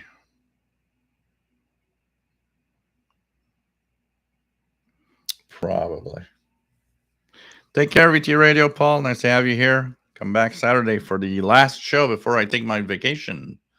It'll be a QSL show on Saturday. So I think it's going to be a lot of fun. Hey there, Shelly. Nice to have you here. So I guess the Pirates gone off the air now. 6928 is now is now gone. Because the shortwave bands are divided into different frequency allocations. So there's the international broadcast bands, there's the utility bands for aeronautical, marine, and there's all sorts of things on the shortwave bands that is quite amazing when you think about it. So that's the interesting aspect of it. Once again, just want to say that Saturday is my last show. We'll do a QSL show with audio clips of some of the stuff from the past and so on. Then we're going to come back on August 17th. We'll have a regular show on August 17th, but on August the 20th, it's going to be my 40th anniversary shortwave show. So I'm going to actually think hard about how that's going to happen. I'll have the history of how I started, and because August 2022, 40 years of me doing radio. And 40 years ago, got a radio that was the Realistic DX100 that started everything and made me be here and do this. And I wouldn't be here without that moment in time. So it's pretty, be happy that I got that radio, because I wouldn't be here today. So that's going to happen. Wanted to remind everybody again, this coming Sunday, July 17th, I'll be operating. Actually, there will be two stations operating. The special event station for the 60th anniversary of the Canadian International DX Club. And so for the West, it will be Mickey Delmage that will actually be operating VE6 SWL out of Lamont, Alberta, from 18 to 22 UTC, around 14 to 65 kilohertz upper sideband. I'll be the East station, and I'll be operating as VE2AQP, 18 to 22 UTC, around 14 to 40 kilohertz. If you're a listener, you can send them a reception report. All the details will be in the Facebook group. And we'll be sending out an EQSL and also a copy of the messenger, sample copy. And if you're a ham operator, why not try to contact us? It's going to be a lot of fun. I hope to have a lot of stations contact us on this coming Sunday. I think it's going to be really, really cool. So then you shortwave DX100. I'm setting mine nearby, hooked to MLA 30 plus. That's pretty much what I'm going to do when we do our 40th anniversary. Charles William, what's your SDR progression? You had an AFEDRI, then an RSP1A, an RSPDX, AirSpy, RTL HDR. Were there any others? So I had an AFEDRI. I had one thing called a DX Patrol that was basically a RTL SDR with up converter for a little while. These were the first two that I had. Then I moved on to, what did I get? So I got a RSP1A that was given to me, an SDR player RSP1A. I purchased an RTL SDR V3 to test out. Then I purchased an AirSpy HF Plus Discovery to test out. That's pretty much my progression in the SDR world for my different software-defined radios. TB Ostrowski, nice to have you on board from Medicine Hat. So that's pretty much a progression I had for sure. So, hey guys, been on for 2 hours, a little tired, and I want to maybe try to do a longer than usual show on Saturday, so I'm going to save my energy for Saturday's show.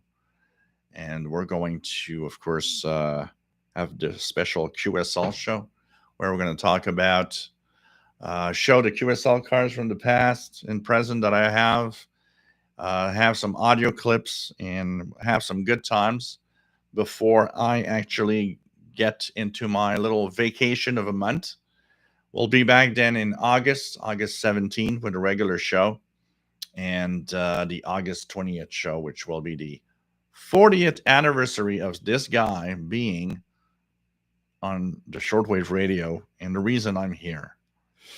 Sky Raider from Nepal. Avoid internet in TV for any reason. I asked before 4 years, best radio shortwave.